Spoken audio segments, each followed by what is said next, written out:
H0 moins 1 minute. In Riyadh and Tunis, DDO is going to call out the one. Le DDO va maintenant nous indiquer la dernière minute Top. avant le À 0, décollage moins de une la fusée minute. Ariane 5. Just time enough to explain the final ignition sequence. Dernière ligne starting droite. with cryogenic Donc, arms surveillons pulled back encore une fois l'écartement des bras cryotechniques. Nous allons entendre la voix du DDO qui demande l'allumage du moteur Vulcain. C'est le signal pour l'allumage du moteur de l'étage principal, mais ce n'est pas encore le moment du décollage. Pendant 7 secondes, le calculateur de bord contrôle la performance du moteur. Cette vérification intervient 2 fois. Si tout est conforme, le calculateur donne l'ordre d'allumer les 2 boosters et c'est le décollage. Maintenant, nous allons vous laisser regarder. C'est le décollage du vol 227 d'Ariane 5. C'est parti. À tous de DDO, attention pour les décomptes finales. 10, 9, 8, 7, 6, 5, 4, 3, 2, 1, top.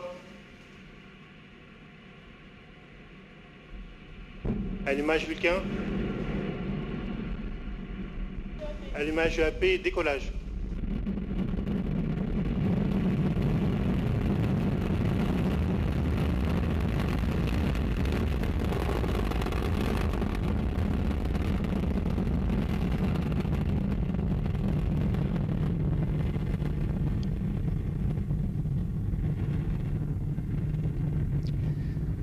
Well, we are underway. Did you watch the arms Les paramètres à pull bord back? sont nominaux. Comme prévu, les bras se sont écartés. L'allumage a eu lieu 7 secondes.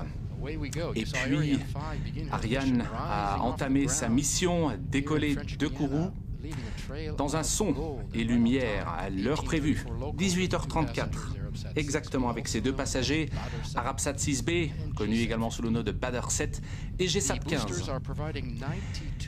Les boosters fournissent plus de 90% de la poussée, permettant au lanceur de poursuivre sa trajectoire à une vitesse toujours plus élevée. Au décollage, Ariane pèse près de 780 tonnes, principalement le carburant. Elle brûle 2 tonnes de carburant par seconde. Le programme lui est désormais dicté par le calculateur de bord, notamment la séparation des étages et des satellites. On y viendra dans quelques instants. Nous sommes dans la première phase sur 4 phases au total. Les 3 premières sont propulsées, mais pas la dernière. Nous y reviendrons en détail. Le moteur Vulcain et les 2 boosters assurent la poussée. Les boosters vont brûler leur carburant en un peu moins de 2 minutes 30 avant d'être largués. Nous entendrons d'ailleurs l'annonce faite par le DDO à cet effet. C'est un moment important. Pour l'instant, tout se passe bien. À bord, nous venons de l'entendre. Ariane se dirige vers l'est, au-dessus de l'Atlantique. La décision de construire le centre spatial en Guyane date de 1960.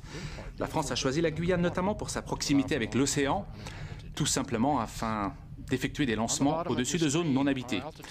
En bas de l'écran, la vitesse et l'altitude.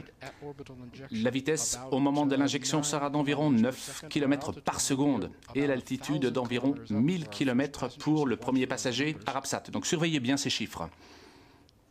Séparation.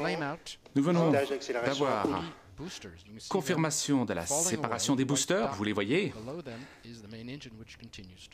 à l'heure prévue donc. Voilà à quoi cela ressemble. Vous voyez le booster à droite, le deuxième est hors écran. Le calculateur de bord détecte qu'il n'y a plus de carburant dans les réservoirs.